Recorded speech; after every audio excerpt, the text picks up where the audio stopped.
Thank you for joining us on Vermont Film Essentials. My name is David Metzger. I'm Devon Ewald. And today we are going to be talking about the French thriller The Wages of Fear by Henri-Georges Clouzot. One of those movies that I'd always heard about and then finally got around to seeing it. And it's great when we know about all those great hyperbolic critic things that you say, like white knuckle, Right. nail-biting edge of your seat. Oh yeah. This deserves it. Yep. And it's funny because we went and saw Treasure of the Sierra Madre. I mean, it's a note I took. Yeah. Especially the character. Yeah. The character arc that they both Bogart in that and Montand in this take are the same one. Right. And it's a negative character arc. It's a very interesting thing to watch. It's this, not a fall from grace so much as just kind of desperate circumstances lead to this moral corruption. And you wonder, because not that the Treasure came out in '48, this came out in '52, and not that he was he had to have seen it. But I think American and European cinema both looked at each other for ideas, right? That's what made it so beautiful, especially France and America. But it has the same type of, we're just going to go out. We're going to go out in the real location. We're going to shoot it. We're going to put together these great set pieces and use all the resources that we have. And then we're also going to say something about the American way of life. Isn't there a quote that says, "Wherever there's oil, America's not far behind"? I mean, just a precursor to some of the the wars we've been in, the motivations thereof, and I really love the immediate sense of atmosphere that you get in the film. There's like a shaved ice vendor, and then you can sort of feel the hotness of the day. Same with in Do the Right Thing, there was a shaved ice vendor. I mean, and then there's a man throwing stones at a dog. I mean, it's this sort of shiftless, sort of like, almost like a Western, of that feel like there's nothing going on here. And it's the same way you would get roped into being part of like a posse or something that would endanger your life. It's that same sort of kind of enforced feeling like you have to do something to change it up. And all he needs is basically this stranger to come into town to get him to shed his sort of routine and become part of this thing. What struck me when I first saw it was, because it's like there's this film, there's Seven Samurai, and possibly North by Northwest as like the three films that birthed the modern action movie. And with this film, it's 2.5 hours long. There's this first hour of exposition, story building, character building, and then the last 90 minutes are just, it's relentless. And there's always those people that are like, oh, if he just tightened up that first hour, right? And you get to the good stuff more. But that first hour, some of those scenes are the best in the film. I mean, all the stuff that happened, it's almost like the transportation of the nitroglycerin is just its own set piece, rather than like an act, because it's like there are so many different things that happen afterwards, and it's like a completely different part of the film after the tragedies that ensue. But some of my favorite scenes are the initial scene when they, because it really does make you feel like a saloon in a Western, right? There's that great part where, I forget his name, Joe, when Joe first comes into town, when he says, "Let's take a taxi, it'll look better." Right. When they get into a taxi to have them pull up, and he wants to play the music, the guys don't like it. It's sort of a precursor to this later scene where there would be sort of a West Side Story. I thought of West Side Story actually during the scene of the conflict when they both come up to each other. But it's just, I mean, that scene is one of my favorite scenes, because he says to Luigi, he says, you don't just need a gun, it takes guts. And it's it comes to such a head. And I feel like there's so much to be taken from in that expositional period. Right. And all of that stuff, if you did not have all of that stuff, no matter how strong that premise is of 4 guys get into 2 trucks and they have to carry nitroglycerin up a mountain, right? It's already great. But that hour exposition is what invests you into those characters so that when you're at the end, you really do feel what they feel. And you know, there really are, I mean, if you look at the character dynamic and how it changes, when what's Montan's character's name? I forget. But when he first meets Joe, he kind of looks up to him, and he like, you know, he sort of has this devil-may-care attitude of just like, you know, he kind of clowns Luigi, kind of talks down about him, like to Joe, and he's trying to make himself look good, right? But then like, and Joe kind of has this air like, you know, he's been through some stuff and he's got it all figured out. Right. And man, when they get on the road, it's like all the artifice vanishes and it just becomes stripped down to, I mean, Joe just goes into this depressive state and he becomes almost like a burden that Montan wants to like shed, because it's like, dude, you're bringing me down, and like what's going on here? But then Montan just becomes this monomaniacal. I mean, that scene when he's backing up the truck and Joe's like, stop, like, and Montan just doesn't care. He said, I said I was gonna back it up to the edge. It's really, I mean, you want to reach through the screen and stop it from happening. That is how suspenseful it is. Really amazing. And it never, you know, it is just,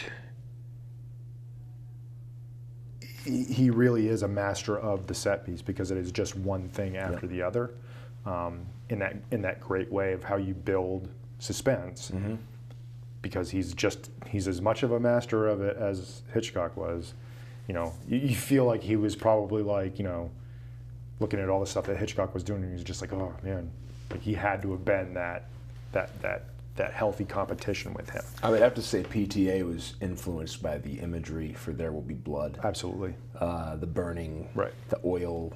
I mean, it's right there. Right. That's immediately what I thought of. And as much as he says that Treasure of the Sierra Madre was an influence on him, of course, it had to have led him to this. I mean, just the combination of the oil. I mean, just the imagery of those oil fires. And in the same way that, like, at no point in, you know, what's great about There Will Be Blood is that you can watch it and completely, you know, you don't have to read into it, but when you do, it's all there. And it's obviously an adaptation of an Upton Sinclair book, right? But it's only part of that. Right. And anytime you're bringing something to the screen and you're a film student, your mind probably harkens back to, where have I seen this type of imagery before? Oh, of course, Wages of Fear. So I'm sure he went to it for some pointers. I also thought of James Cameron, because specifically Aliens, because I remember Roger Ebert has a review of Aliens where he's like, on the one hand, I don't know whether to give it 3.5 stars because I admire the craft of what he did, but at the same time, I didn't like feeling the way I felt watching it, because it was just so relentless and just so pounding on his nerves that at the end he just felt like I can't even stand up right now. And the same way of that film, because you can say like that film has kind of like a slow burn buildup, but once it gets going, similar to the Terminator 2, once it gets going, it's nonstop. Right. The train is going and you're just going, and it's one set piece after the other. And the way that he crafts those set pieces and that building of suspense and action, I couldn't help but think of it when watching this, because it's all right there, and it's like he just laid out the template. It's like, this is how you build a suspenseful premise and have set pieces that build at the end, but he also has this existential subtext that just pulls you even deeper. And you know, I remember watching it for the first time and feeling like when he says there's nothing, really feeling that sense of dread and horror. You mean when he's asking, when Joe is saying, I never knew what was beyond the fence, and he's really just asking if is there life after death? Right. Yeah. And just the look on his face and the way he says that there's not, it's just, it's you know, and to have a moment like that in a quote unquote action film. Yeah. You know, he really just lays everything out there, and he's not afraid to be human. He's not afraid to talk about all these big heady issues, but bury it in an on the surface thriller. You know, there's that whole hour-long exposition. It sort of feels like a Chekhov play, to be honest, because it's like you could look at like Cherry Orchard or some of these Chekhov, The Seagull, where you've got all these different types of people in this one location, and it's all about the dialogue in those parts, and it's interesting how Montan's character starts off as, you know, you like this guy. He's got this effortless sense of cool. It's like this Jean-Paul Belmondo, Steve McQueen, bogey kind of like, you know, air about him. And you like him because of just like the way it starts with the, you know, the kind of tyrannical but sort of benevolent bar owner, and how he treats the girl that Montan likes, and how Montan finds a way to like get her to get him cigarette. But really it's like, if you look at it based on where it leads, it's like he's kind of self-serving the whole time. Right, he's a charmer, but he's self-serving. Right. Like the way she loves him, and the way he is just like, I'm done. And it's interesting because it's the same way in Treasure of the Sierra Madre, because on the one hand you say like, well, how did he just all of a sudden turn into this psychopath? But then when you watch it again, you're like, oh, it's all right there. He just has a different way of presenting it. It was a trajectory. Yeah. That's the thing. That's the beauty of that hour, because in that hour you're setting up these characters. Here's how they present themselves. Here's how they present themselves in the world. But then, when push comes to shove, when their life is on the line, who do they really become? And like Luigi getting that news about his lungs right before they go, and you know, you sort of forget about it a little bit because you're caught up with all the stuff that's going on, like having to maintain that one speed for that one. I mean, just all those little things that happen. There will be a moment where Luigi just like coughs, and you remember. And it's those little things. And there's tons of great lines in this. A little dynamite makes a lot of noise. I can't afford to duke it out like a dock hand. Just all these little, and then there's a part where Joe, they're toasting the moving that one thing so they can keep going. And Joe says, I'm gonna make my own toast, and he turns around to go to the bathroom. Right. Just, I feel like it's one of those, you know, action movies that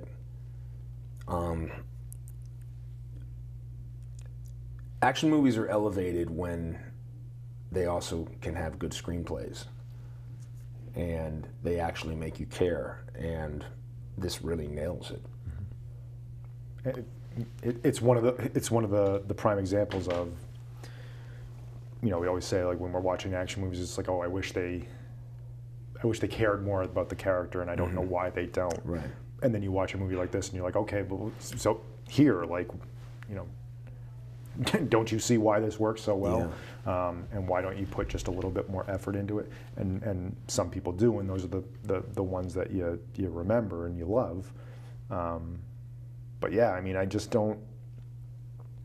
We talked about it with Lonely and the Brave, where it's like this level, or this method of storytelling that seems to be going by the wayside, because it's all got to.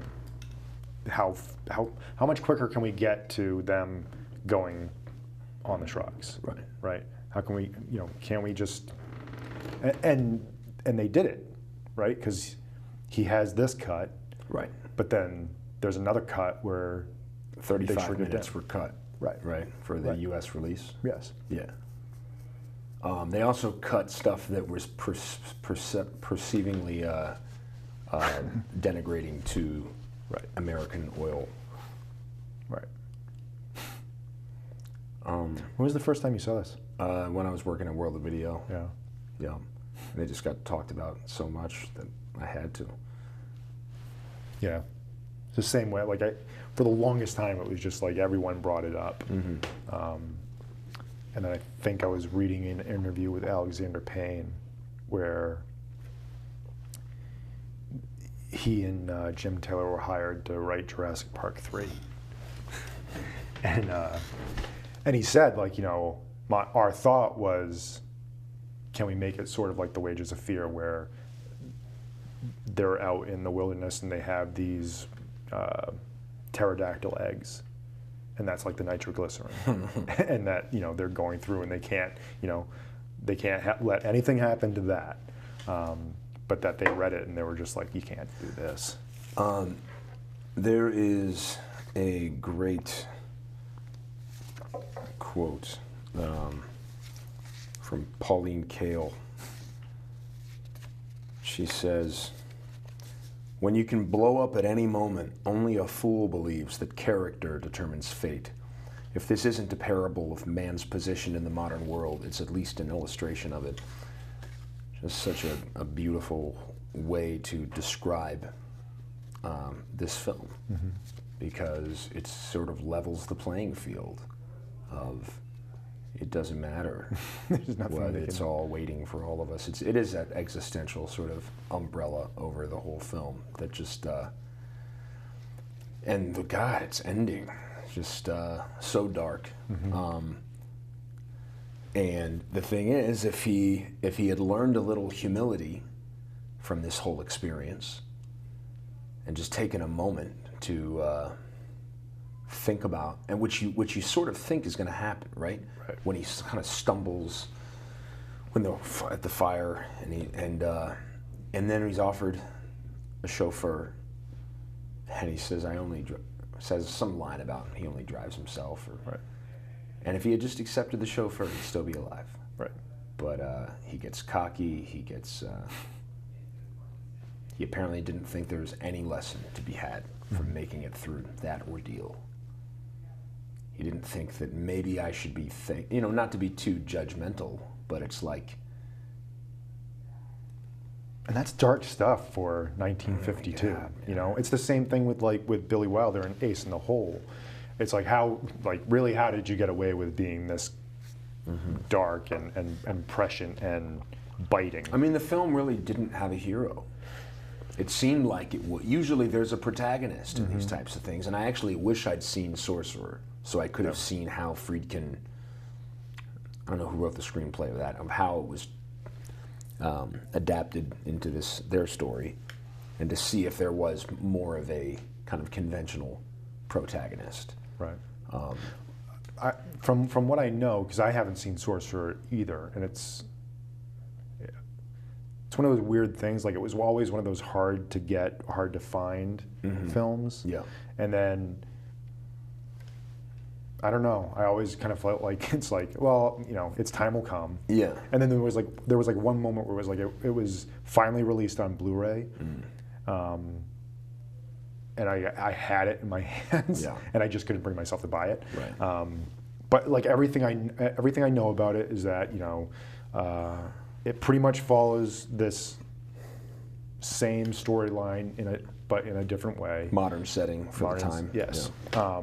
But the same type of, like, you know, he loves the treasure of the Sierra Madre, so it kind of follows that same type of structure.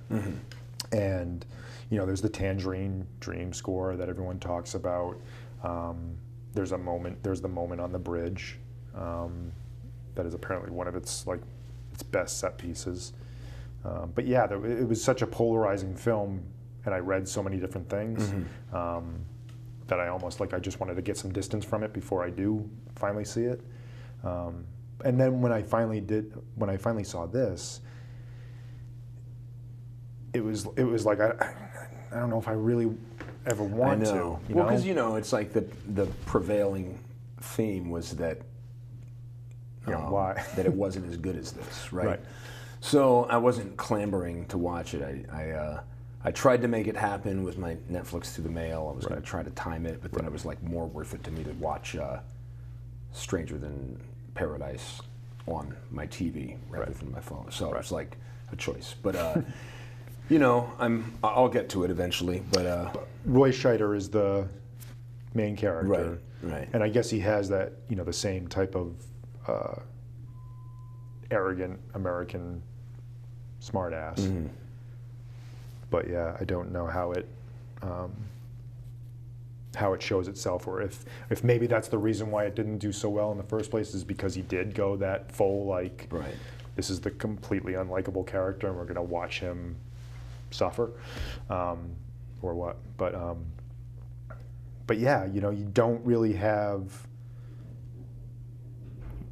That's the most human, heartbreaking moment that comes from Joe when he has that revelation.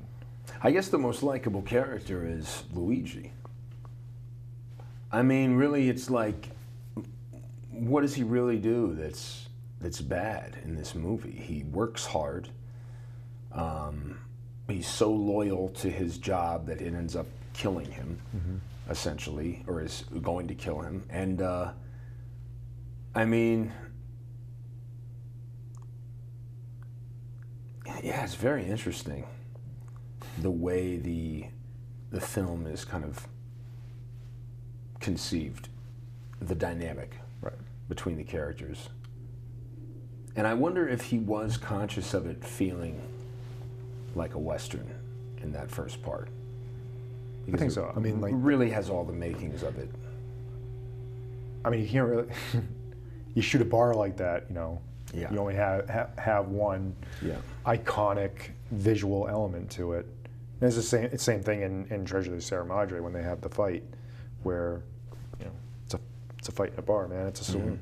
But yeah, with just like the look, like the rundown, beaten down look of the land and the landscape, and how they have to interact with it as they're going on this journey.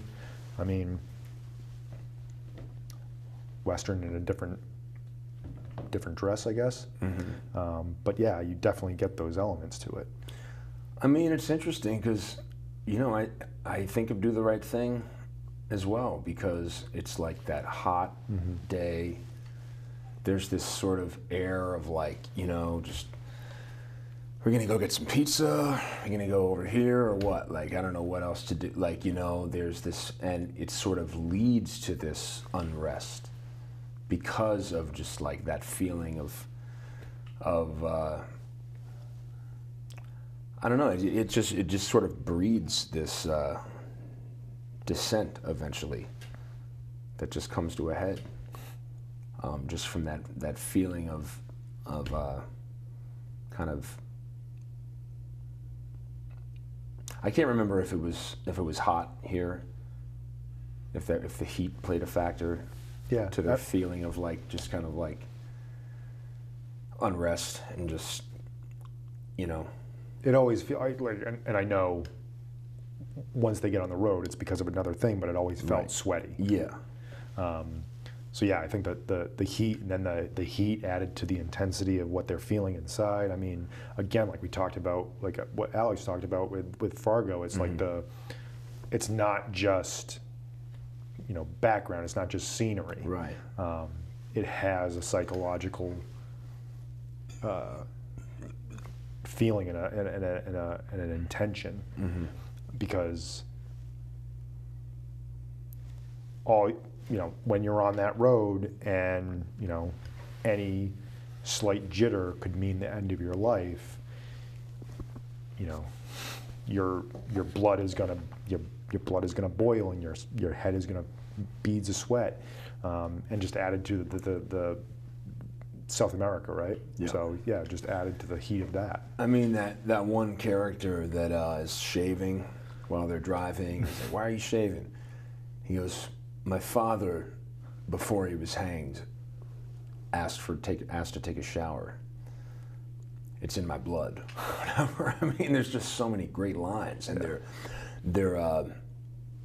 they're great because they reveal things about the characters. They're not just like, Right. you know, sometimes you read something and you're like, oh, this writer's just trying to sound clever, or they're just trying to be cute. They're trying to like make you laugh, or they're trying to do this. Instead, it's like, no, you're providing insight into these characters so that when things start to happen, you can understand their motivations more, or how they would react, or what's driving them, their internal engines, you know? Mm-hmm. Have you done any research on Clouzot? Not really, no. I actually have to watch more, because I've seen Diabolique, Yep. but I've never seen The Mystery of Picasso, never saw, what is it, I don't even know if I can pronounce it.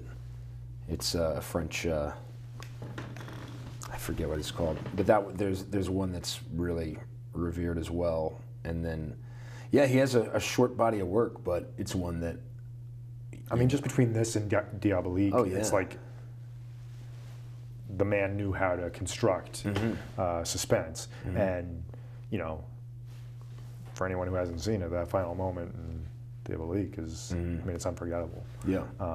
And same thing with this. It's just, he just knows how to find that concept and execute it in such a way that it's unlike anything you see. The film is pretty amazingly photographed. There's this one shot when I think Montand is going to look for Joe, and it's this low-angled shot of him jumping off this cliff, like basically onto the camera. Right. And it's not gimmicky. Right. You know, like sometimes there's these shots where a director chooses to like do this, like what's like, why did you do? But this was like, no, it served to like elevate the suspense. And you know, it's funny. So that shot, and I remember like when I saw that shot, I was like, that reminds me of Soderbergh. And there's a shot in Traffic that is like that. Wow. It's like during the chase, and John Cheadle jumps, and it's like, and it's a particular, you know, it's like an upside down angle. But yeah, he jumps right into the camera, and like the dirt falls onto the lens. Yeah. Yeah, and it's you just know that he knows exactly where to put the camera, where to put the camera to build to add to that level of suspense and anxiety. I mean, it's directed so confidently. You know, it's really just well composed, unpredictable. I mean, you sort of, you know, if you've heard about it before you watch it, it's like you know where it's going, but you certainly don't know how it's going to go there. No, you, and believe me, I did. Like, I read things about the premise, and I knew what I was getting into. But it's one of those things where it's like I said, it's like you read the thing, and it's like, oh well. Of course I want to sit down and watch that movie. And then you do, and you can't believe your eyes, and you can't believe someone went to those lengths and that level of craft to get there. And there's so many different surprises. Like the surprise element for me was I knew it was going to be intense, just based off the premise. But I really didn't know it was going to fill me with that sense of dread and just horror, and he does that just with those great lines of getting you to know exactly who these people are, and you get to know their fears, you get to know their desires, you get to know their flaws in a very visceral way. I don't know why I just thought of this Kubrick quote where he said, real, when he's talking about characters, real is good, or maybe he was acting, interesting is better. Right. I don't know why. It just came, but it's just like, yeah, I mean, I get a sense of that here where, you know, you could strive for realism, but it's like, it's not just about being realistic in the scenario. What comes to mind is Deepwater Horizon, same type, disaster, oil rig. I don't think that the character development was as seamless or organic as this. There's an attempt to kind of, but Peter Berg sometimes gets in his own way of thinking he's being, really like cinema verite-esque, and really it's like you sort of see the strings. Right. I think it worked better in something like Patriots Day, where like you just felt like you knew the characters better and you cared as it was going. But it really this is like a perfect storm. I mean, he really just like he throws it all together in a way that it's so carefully constructed that there's nary a false note in the whole thing, because it's just so. It just takes its time, in even the smaller moments. You really just feel it. No character is neglected. I mean, the hotel proprietor, bar proprietor, you get such a sense of him. And actually, when he starts out as this kind of like, man, this guy's a prick. And it's like, as it goes, it's like, no, that's just like how he presents himself. He actually does have some like humanity to him and some depth. And I like the way that there's all these little things, like when Joe, turns the music back on. Those guys are like, you know what, we're going to go somewhere else. It's like, we're not going to give you our business. It's just those, and to have those things in the screenplay, to fill a film that is going to be predominantly dealing with the suspense of this one set piece, to like fill the film with all these moments of real human behavior, is a testament to this style of filmmaking. It's an artistic sense, but not overly so. It's not trying to be avant-garde. It's like, no, it's like, we need this because it's actually very economical and functionary. Like, it's like, no, we need this to facilitate this. Makes total sense. And it's one of those movies where some movies you watch and you're like, okay, like I get it, I get why people revere it, right. But I don't know if it really says something. Sometimes you don't connect with it, right? Yeah, right. And this was just like, yeah. You. I mean, you got to give it to, as good as Montan is, and the guy who plays Joe. He's the one who sticks with you, I think. He's a lot like, Latte Lawn. You look at those two characters, you look at Jean and,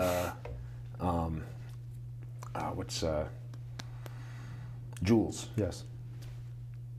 Joe sort of feels like Jules in this, because he sort of gets mistreated towards the end, and he's sort of just like, there's like a melancholy there, as much as there can be this like exuberance. Right. And that can just be taken for granted. And I think part of this film is sort of this,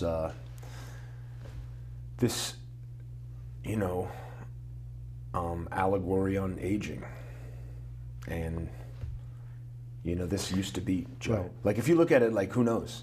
This might have been what Joe was like when he was younger. Right. And it's this, like, older version of himself. And he's, like, seeing himself, and it's this, he had this romanticized idea about his past, and he realizes it's all BS, or at least that's how he feels, because he's on the brink of death.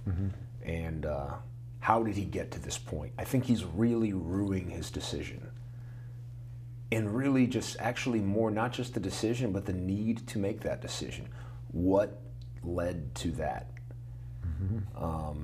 Where Montan's not really even thinking. He's just like acting and doing.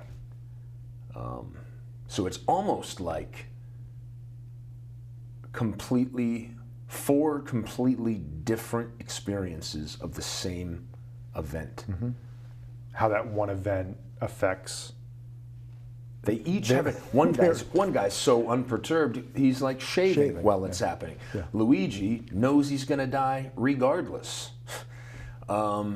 Joe is going through this sort of Bergman-esque like examination of his life. Yeah. It's like, and then you've got Montan, who's sort of like this anti-hero, but not even a likable one. Right. Who's just alienating everyone around him to the point where it's like, dude, he's like, it's like the way Iceman talks about Maverick in Top Gun. It's like, hey man, you're unpredictable. Mm-hmm. You're like, even though Maverick's like the hero, but it's Top Gun's got to come on. But like, it's like one of those characters that's like very fascinating. You could write an essay about it because it's like, man, but you still are drawn to. You still want to know what's happening with him. Right. You can't. It's the same with Bogart and because Sierra Madre. What I get from him is that he may be feeling all of these things too, but he's not going to he's not going to show it. He's not going to let you in there. Right. So when someone is right next to him talking about it and lamenting about it, he's just like, dude, man, like just shut up. But is that inability to allow yourself to show it what ends up being his undoing? Because is that like stopping up of the gap that's just like, you know what? Nope, I'm not going to let myself feel anything or admit to feeling anything, and I'm just going to keep up this sort of just like macho way of dealing with it, and then what happens? It's like, no, dude, like everyone else is gone. You made it through this. Like, take a beat and just reflect.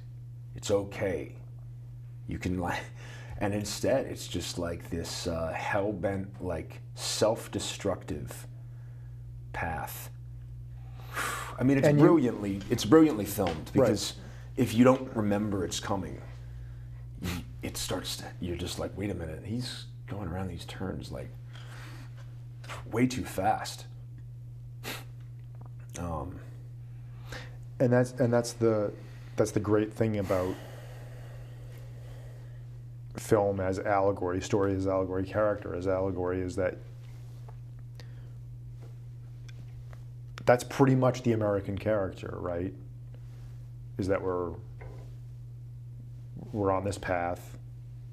We know where it's leading to, but we're not going to admit that we're weak, right? No, this is the way we're going. Right. You can't stop it. We need more, but you're not going to admit to yourself that it's wrong, or we're not going to admit defeat or admit humility, because that would be a sign of weakness. Right. And the minute we show weakness, we let our enemies take us apart. Right. But it's going to happen anyway. I kind of like the way this was. It had a little bit of Casablanca going on. Mm-hmm. It's this feeling of being in a foreign setting, but having all different cultures there. Mm-hmm. I really liked that. I liked the celebration of different cultures, where you can recognize the differences in the cultures, but it's at the same time, it's like such a celebration of humanity.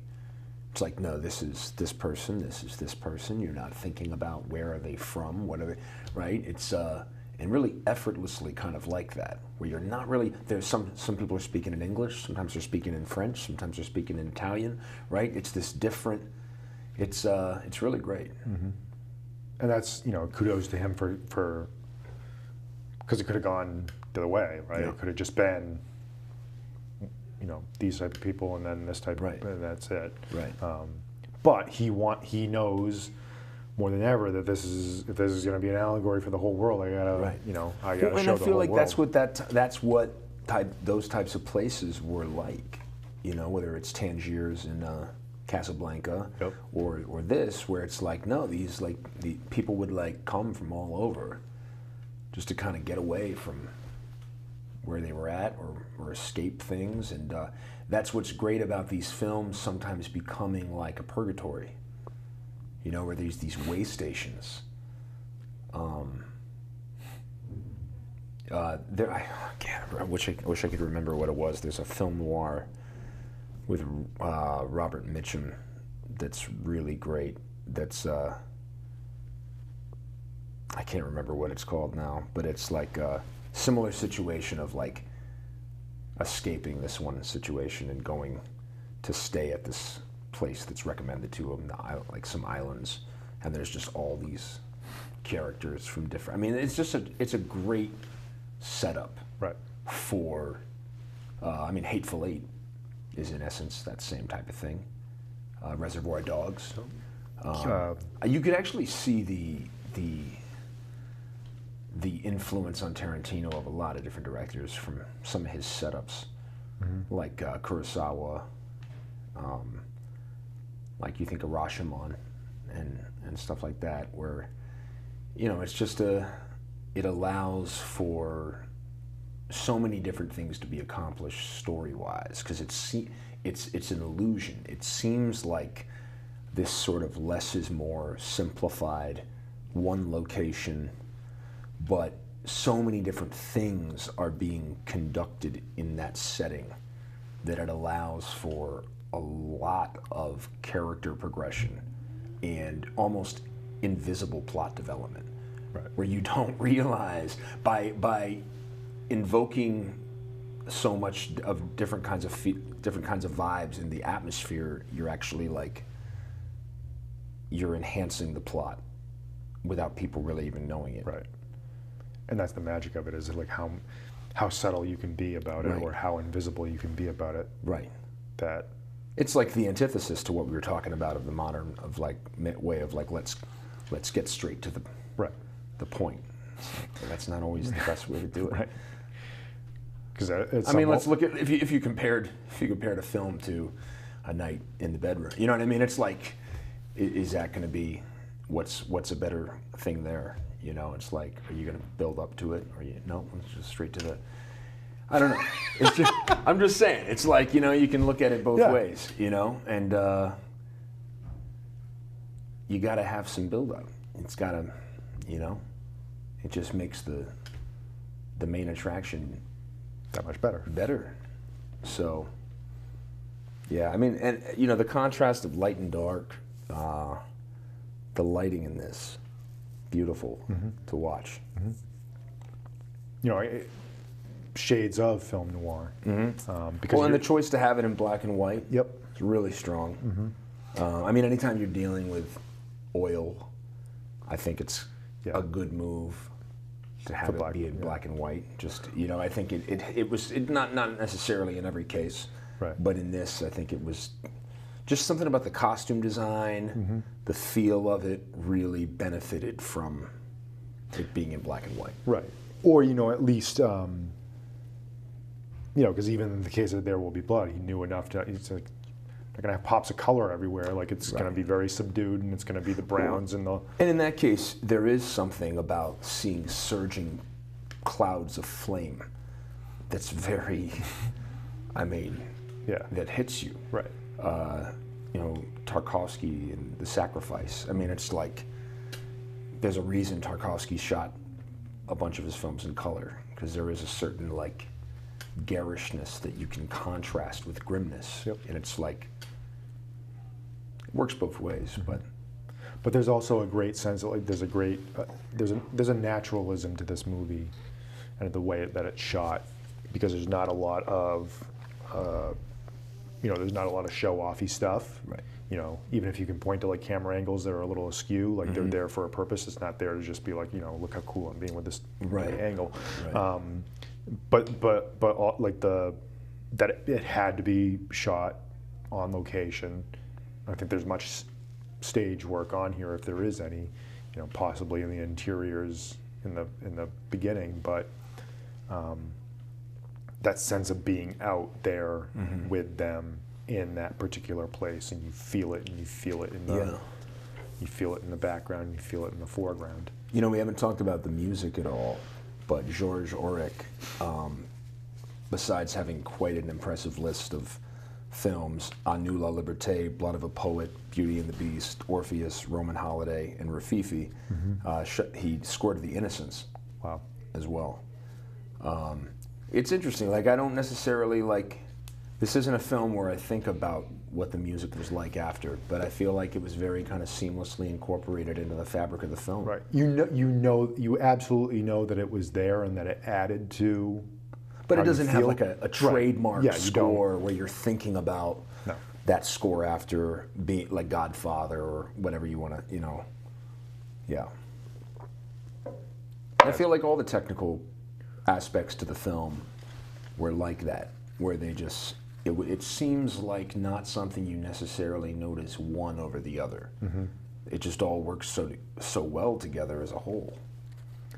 And that's what it's that effortless feeling, because you know this movie was a pain in the ass to get made. You know that he probably had to fight to get it made, whether with getting distribution or getting money or what. And then obviously hearing about all the things he had to put up with after he had made the movie, because some people wanted to ban it, some people didn't want and to. it won the Palme d'Or. Oh, did it? Yeah. Wow, that's great. I didn't know that. That's awesome. And it's like you really never know when you make a film like this at that time if it's going to do well. Right. But yeah, because it says it is unorthodox. I just think that with all of that stuff, with just knowing how difficult it was to do it, that it comes out as being so effortless and all the pieces fit together so well. There's nothing about this film that you look at and you're like, oh, that, It's interesting because Psycho came out how many years after? Like, was this 53? It's like 7 years after. So, yeah. I mean, it's a similar type of thing of an hour, or like what feels like an hour of exposition. Yep. Before the suspense really kicks in. Well, and yeah, with Psycho, you think you're feeling suspense for one thing, but then it's true, completely different. Yeah, but similar thing here. I mean, I think it would be interesting to know, because maybe that hour doesn't feel so, for people who reflect upon it, maybe that the hour doesn't bother you so much if you don't know the premise before it, if you just walked into this cold. Right. I mean, I always bring up The Deer Hunter as a prime example of when exposition is your friend. Like that, when you see all those characters years later, I mean, you really do feel, because you got to see, was it De Niro who got married to Meryl Streep? Yep. Or was it? Yeah. Was it? No. Christopher Walken and Meryl Streep, and De Niro was the friend. But did De Niro sort of? They were just good friends, right? Or did he like her? Yeah, they got together. Sort of like a Lonely or the Brave type. Yeah.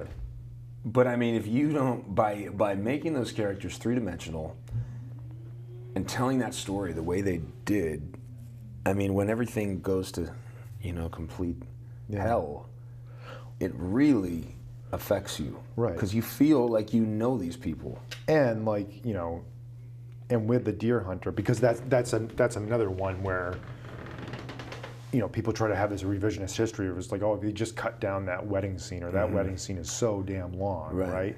But that jump from all of a sudden we're in Vietnam, would not have the impact that it would have if it was. It's true. Same with 2001. Actually, people talk about like, why is there all this stuff about evolution and about this, and it's like, but would the transition into the future be the same? I mean, and Apocalypse Now, it's a similar type of thing about like, by establishing Martin Sheen's desperation, it creates this sort of scenario of knowing how much that he really has nothing to lose, and that he's just one episode away from completely snapping. And then he's got all these people around him that are like so consumed by the war machine. Right. That they're just like literally gone. And just similar type of film to this, actually, as you're just building towards something that you know isn't going to end well. There's nothing you can do about it. So Coppola talked, Yeah. he liked this movie. I'd be surprised if he didn't use some of this. And again, that, I do feel there's a discrepancy between audiences now and films, because it's almost like they don't know that a story is supposed to build. That if you open with your best sequence, you're not really going to be able to top it. Yeah. Or and maybe that's like because we're so used to TV shows now and binging them, that it's kind of a weird thing, because every show now seems like it has to, we've got to top what we did last time. Right. And every show has to. And there's people that confuse plot development with explanatory dialogue. It's like the overall goal shouldn't necessarily just be to let people know what's going on. Yeah, of course you want to do that, but the dialogue should be how people really talk. If you don't have a knack for capturing that, you probably shouldn't be writing screenplays. You know what I mean? Right. It's like you got to figure out a way to and it's beautiful in something like this, and that's why I love David Gordon Green. Yeah. And some of the stuff he's collaborated with Danny McBride on, because they even found a way to with the new Halloween, have this scene where these two security guards are talking about a TV show or something. I don't there's ways you can balance it where it doesn't necessarily need to feel like a Harmony Korine film, right, of just people talking about nothing, but it's no, you can find ways to have conversations be realistic, right, and build character development, yep, and develop the plot. Yep. Well, and Robin and I just watched Pulp Fiction again, and I always marvel at the scene with Samuel L. Jackson and John Travolta. They're going up, just how much. Is that the one where it's moving and then they stop, yeah, and talk about something else, yeah, and then they start walking again, yeah. And I always marvel at one, because it's just, wow, so much of this, yeah, screen time is talk. Yes. It's never boring. When the dialogue is that good. Yeah, it's never boring. And it does the thing that you are saying, because you learn completely about their characters. Yes, because the humor is not at the expense of a lack of plot development. The humor comes, it's actually just a byproduct, right, of those moments of the dialogue's just so good, right? But you actually find out all these things that happened, yeah, right? And I always marvel too, because at one time you could say, well, they're just talking about nothing, but they're completely setting up the reason why. And I've always felt this, but the best sequence of Pulp Fiction is not all the violence and the pyrotechnics and all that stuff. Mm-hmm. It's the date between Uma Thurman and John Travolta. I just was going to say it, Jack Rabbit Slims. It's the best scene. That scene it reveals so much about their individual characters. Yep. You really get a sense of who they are, and actually, it's almost like they're their most honest selves with each other on that date with, right, each other. And like here, it's there's so much tension in that scene, because if he slips up, he could end up like Tony Rock-Horror. Mm-hmm. And there's just so much, I also thought, not to get on a Tarantino, but it's so funny that when it comes to intimacy, sex, love and desire, it's like the one time he understands grace and subtlety. But when he does violence, Right. it just kind of goes out the window. Well, because it depends on what he's trying to do. He understands stylization so well, and what the kind of internal motor of so many different genres of film, that it's like different things he's going for with each. Like sometimes the violence is like almost cartoonish because it's like this homage to like this sort of style of B-movie. Right. But in Pulp Fiction, he really wanted it to be like this sophisticated journey through this world. I miss that. Yeah, I mean the amount of just like well-placed minutia in that film really helps the world building. I mean, it's like effortless world building with some of the most memorable dialogue. Yes, Pulp Fiction. Tangent. We'll do it. Yeah. We'll do it Yeah. at some point. All right. Well, it really is.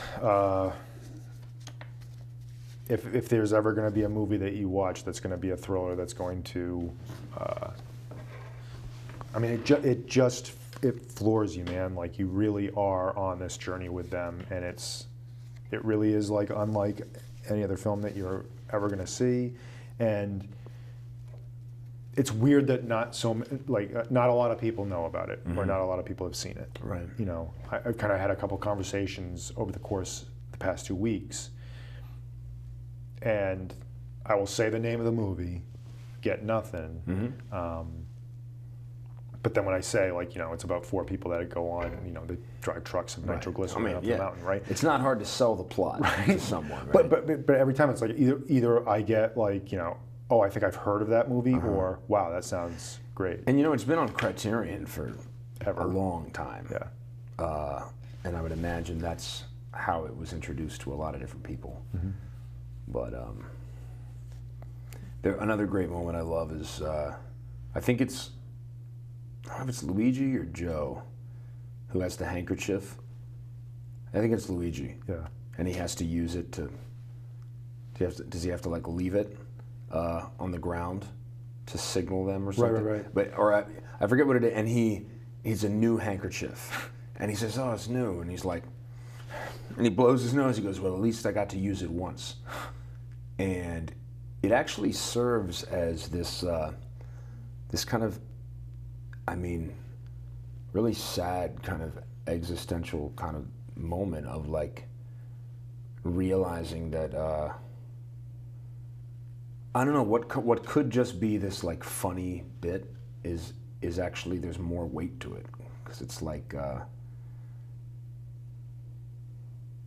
Well, everything. there's something sad about the way he says, at least I got to use it once. Right. Like, you know that his time is short, and Everything is loaded up yeah. in this. Every little throwaway line is just loaded up because you. I mean, none of the lines are throwaway, even if they seem Appear to like be. they're inconsequential. And just, what about the, you know, the female, like the love interest character? Like, she's got so much attitude. She reminds me of, what's the actress from all the Fellini films? Messina?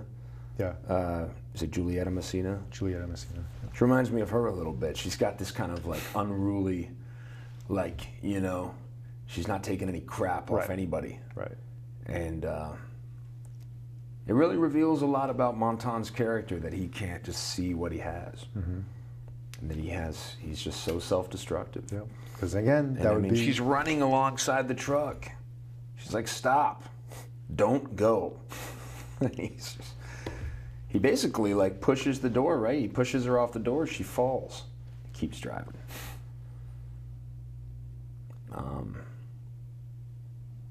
And it's for that money, right?